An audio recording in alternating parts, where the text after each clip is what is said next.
Bonjour, c'est Claire-Lise. Alors nous voici dans notre dernier audio de présentation sur la sexualité sacrée que je vous présente dans le cadre de ce podcast des 13 dynamiques du féminin sacré. Nous sommes dans l'énergie de juillet qui explore l'énergie de l'union sacrée et cosmique du masculin et du féminin. Nous avions parlé de la sexualité dans les audios précédents, de la sexualité dévoyée, de qu'est-ce qui allait faire en sorte qu'à un moment dans le couple ou chez les personnes, il y ait un désir de changement dans la sexualité qui va faire en sorte que les personnes se mettent en route. On avait parlé aussi de qu'est-ce qu'était le tantra. On avait essayé aussi dans un autre audio de définir ensemble qu'est-ce qu'était la sexualité sacrée.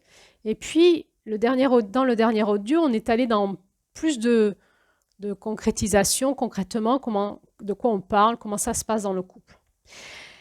Eh bien, ce dernier audio est consacré et après, en fait. La question qu'on se pose, c'est est-ce qu'on revient dans l'énergie sexuelle traditionnelle? Combien de fois on fait ça concrètement? Et après, ça donne quoi? Alors déjà, pour répondre à la question, est-ce qu'on revient à la sexualité traditionnelle? C'est comme l'alimentation en fait. Si vous mangez des pâtes au beurre tous les jours jusqu'à n'en plus pouvoir et qu'un jour vous découvrez un plat merveilleux, puis plusieurs plats merveilleux, etc., est-ce que vous avez envie de repartir vers les pâtes au beurre probablement au démarrage, non. Et puis peut-être qu'un jour, de temps en temps, vous avez envie quand même de vous faire un plat de pâtes au beurre. Et puis que vous allez peut-être rajouter quelques aliments merveilleux parce que maintenant vous mangez autre chose et que vous avez la conscience que on peut faire des sauces, que ça peut être meilleur. Et puis un jour, vous allez peut-être trouver ça un peu fade, vous n'aurez plus trop envie de manger des pâtes au beurre et vous mangerez autre chose. C'est comme vous voulez. Finalement, qu'est-ce qui va se passer? C'est que dans la sexualité traditionnelle, très rapidement, vous allez vous ennuyer dedans. C'est tellement intense ce que vous vivez dans la sexualité sacrée que finalement, ça va s'inviter dans la sexualité sacrée, ça va se mélanger, c'est-à-dire que vous allez reprendre le confort de la rapidité de la sexualité traditionnelle, mais y rajouter la présence du sacré et petit à petit, chaque chose que vous allez faire va devenir beaucoup plus dans cette présence et cette conscience. Alors, je vous avais promis de vous parler un petit peu de choses un peu plus techniques, comme des exercices. Alors, on propose des exercices au couple pour apprendre à se reconnecter, à ralentir et aller dans une autre forme de rencontre. Donc là, je ne vais pas vous donner les exercices, ce n'est pas l'objet de cet audio, mais je vais vous donner 3 principes qui sont souvent ceux qu'on utilise pour partir un peu dans la sexualité sacrée.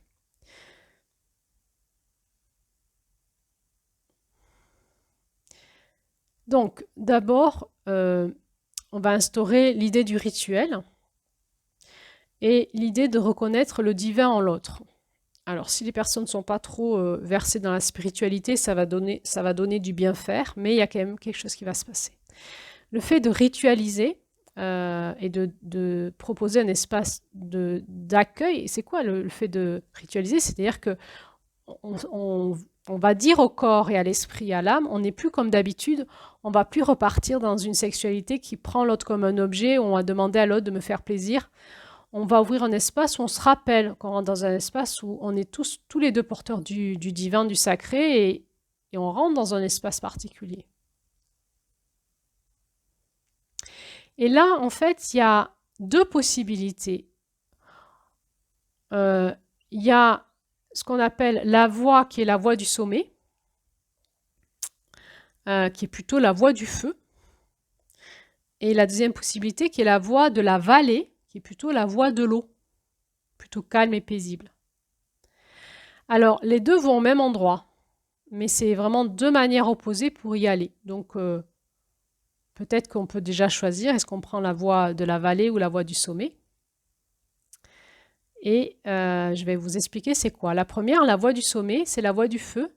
C'est augmenter le désir du feu sexuel et du feu de l'amour sans le satisfaire, c'est-à-dire sans qu'il y ait d'orgasme et surtout pas d'éjaculation. C'est un petit peu bizarre au début quand on ne connaît pas.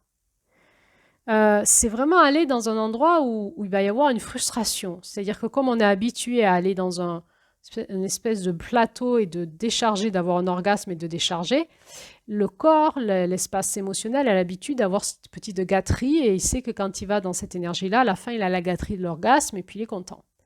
Et là, non. Là, on va lui dire, on va y aller et puis tu n'auras pas la gâterie. Non seulement tu n'auras pas la gâterie, mais on va le garder longtemps, cette frustration. C'est ce qu'on peut appeler la frustration divine.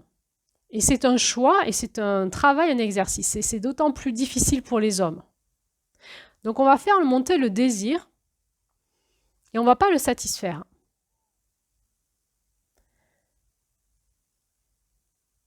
On va faire chauffer. Donc, il peut y avoir des caresses, il y a de la sensualité, il y a de l'échauffement, on fait chauffer.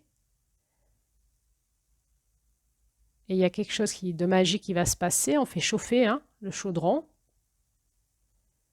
Et on va rester là-dedans, dans cette puissance du feu, jusqu'à un moment où on va apprendre à notre corps, à notre énergie, à nos corps énergétiques à la diffuser plutôt qu'à la décharger. On va la diffuser dans tout notre corps et dans tous nos corps énergétiques. Et là, il va se passer quelque chose d'extraordinaire. C'est qu'il va y avoir un nourrissement énorme de tous nos centres d'énergie, de notre cerveau, donc il y a un phénomène hormonal qui va se mettre en route, neurologique avec des neuromédiateurs, il y a un sentiment de bien-être et d'extase qui arrive, et on va diffuser dans tout le corps. Donc pour l'homme, la femme elle a plus l'habitude de ça, l'homme, il n'a pas l'habitude, donc il va y avoir des reconnexions qui vont se faire dans le corps de l'homme et des reconnexions à la sensibilité, au plaisir, au sens. Il va rentrer dans un espace de pétillement du merveilleux de la vie. Il va aller petit à petit dans des espaces, et la femme aussi, dans les reconnexions au corps. À force de faire ça, des espaces, c'est vraiment un espace de guérison et de reconnexion au divin dans le corps. C'est-à-dire que le corps va se diviniser. Ça veut dire quoi? Ça veut dire qu'il va reprendre sa capacité et son potentiel à être un corps et à avoir la jouissance des perceptions, des sens.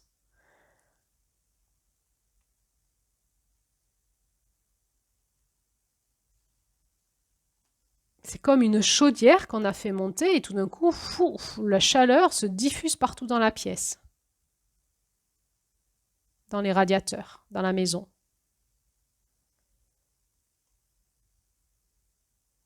Et à ce moment-là, quand la chaleur se diffuse dans la maison, c'est merveilleux. Alors, on a l'impression à un moment que ça pourrait péter, mais ça ne va pas péter. On va diffuser la chaleur. Et là, dans ce merveilleux, dans cet état de transe, d'extase, on va rester reliés l'un à l'autre, puisqu'on a fait monter la chaleur. Et puis, on va aller dans l'immobilité. À un moment, il n'y a plus besoin d'entretenir quoi que ce soit. Il y a juste à rester dans la présence à deux comme un espace de méditation. C'est un gros shoot. Et on va rester là, dans cet état de méditation, dans cette présence, dans cette circulation d'énergie, parce que là, il y a beaucoup, beaucoup d'énergie qui circule. Et on n'a plus à faire grand-chose. On a mis en place l'énergie. On va peut-être continuer à rester connecté par les regards, par les cœurs. Souvent, les sexes sont emboîtés. Et on va se mettre dans une position qui favorise cet état de détente et de relaxation, alors qu'on est dans ce plein bouillonnement du feu, mais du feu qui va se diffuser. Et nos corps physiques et énergétiques, ils savent faire et naturellement, ils vont amplifier, amplifier, amplifier, amplifier. Et il va se passer ce qui doit se passer. Un orgasme cosmique, mais on ne sait pas quoi. À chaque fois, c'est différent.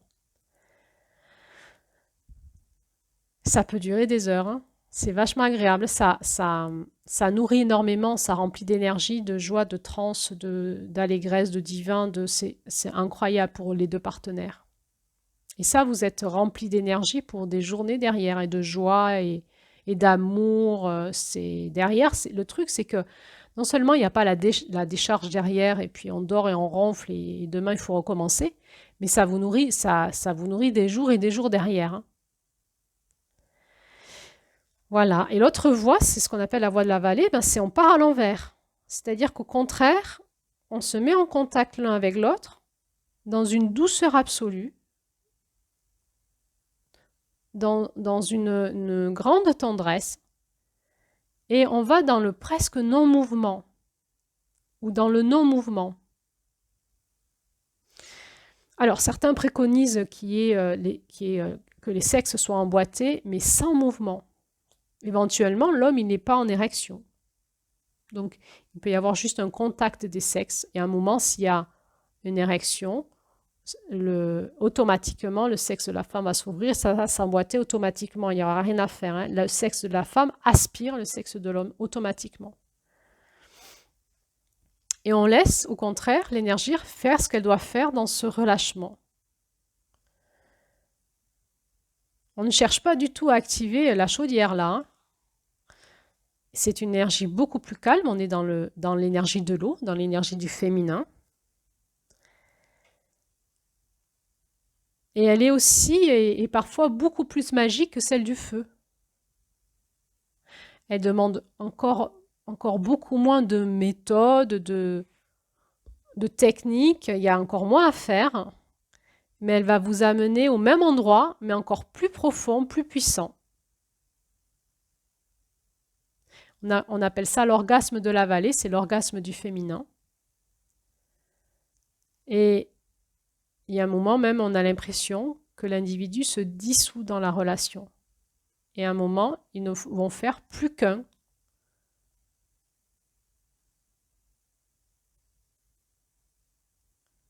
Voilà. Et là, il va se passer ce qui doit se passer.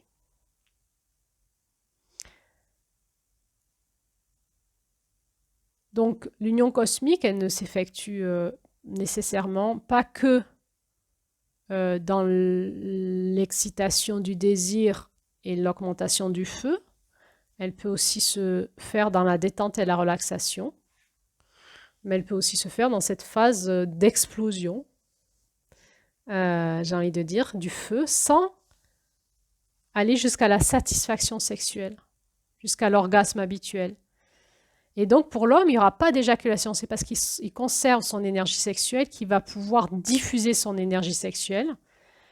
Et les femmes, c'est pareil. Elles ne vont pas aller jusqu'à l'orgasme, elles vont retenir l'orgasme et elles vont concentrer leur énergie dans leur sexe.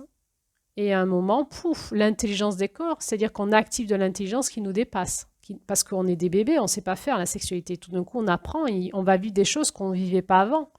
Mais ce sont nos corps qui nous guident. Eux, ils savent faire.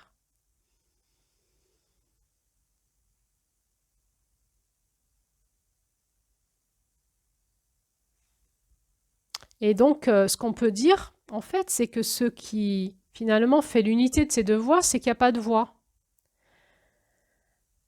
Au démarrage, on fait des catégories pour apprendre un nouveau chemin.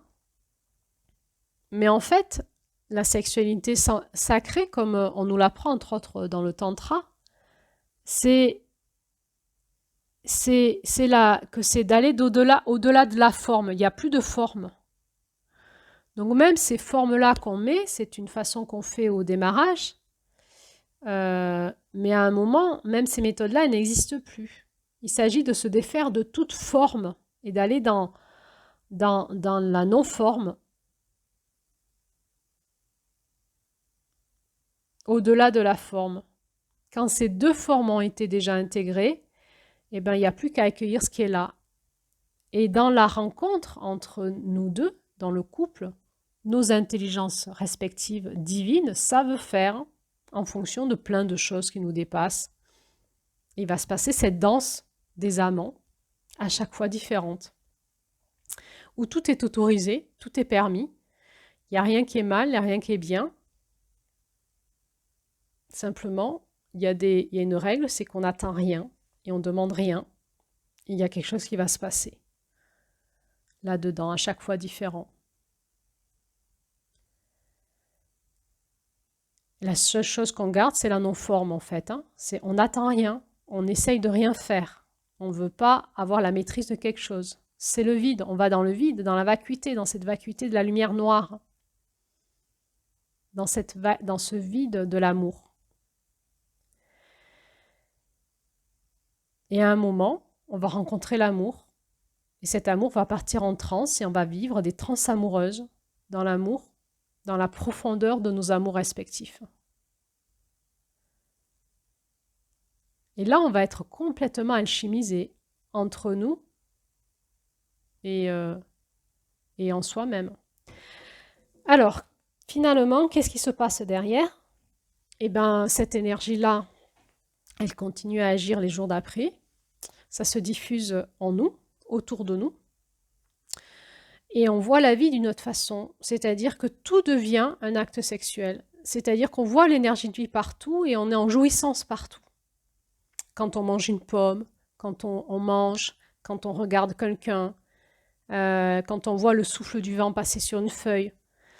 Tout est démultiplié en termes de sensations et devient une extase de joie en fait et d'amour. Et la vie devient une célébration de l'amour et de la vie en permanence. Et puis dans le couple, on va pas faire ça tous les soirs, il n'y a pas besoin parce qu'on est remplis l'un de l'autre. Juste c'est-à-dire que cette connexion, elle continue au-delà de la matière et la forme. Et on va rester connecté même à distance pendant des journées entières. Quand lui il est au travail ou moi, l'échange énergétique continue en fait. Et quand on est ensemble, on est tout le temps, on est encore cette sensation d'être dans l'unité. Donc la notion de couple va être très forte. Il va se passer cette danse sexuelle, d'énergie sexuelle, va continuer même quand on fait de la cuisine ensemble.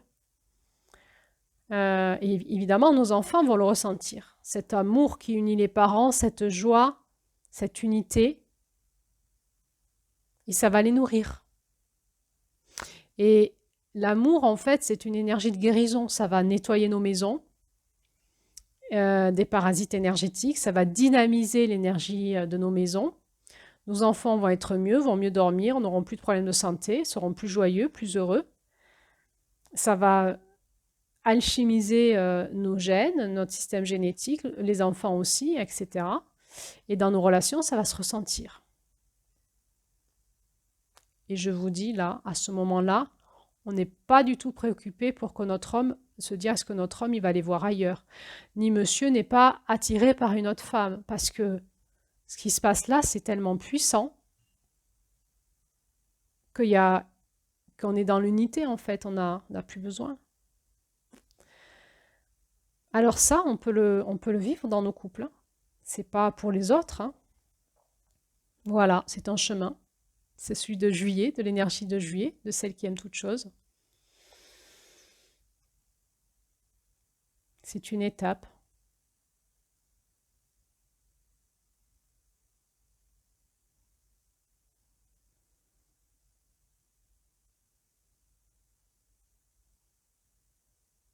Alors voilà, je vais m'arrêter là, dans ce silence. Et je vais poser toute ma gratitude pour avoir eu un espace pour poser toutes ces paroles, cet enseignement, cette transmission qui me tient vraiment à cœur depuis toute petite. Et j'ai vraiment envie de remercier tous mes maîtres initiatiques qui m'ont enseigné tout ça, la vie, mes guidances qui m'ont guidée vers ça, la vie qui m'a enseigné dans tout ça, mon onde de forme. Et je suis pleine de gratitude d'avoir un espace où avoir pu poser ma parole, transmettre ça. Et je sais que ce sont des graines semées et que ça va se multiplier à travers vous dans l'univers et que petit à petit, par la puissance de l'énergie, de notre énergie sexuelle et de l'énergie de nos couples, l'amour peut se diffuser sur Terre et dans le cosmos et changer notre humanité.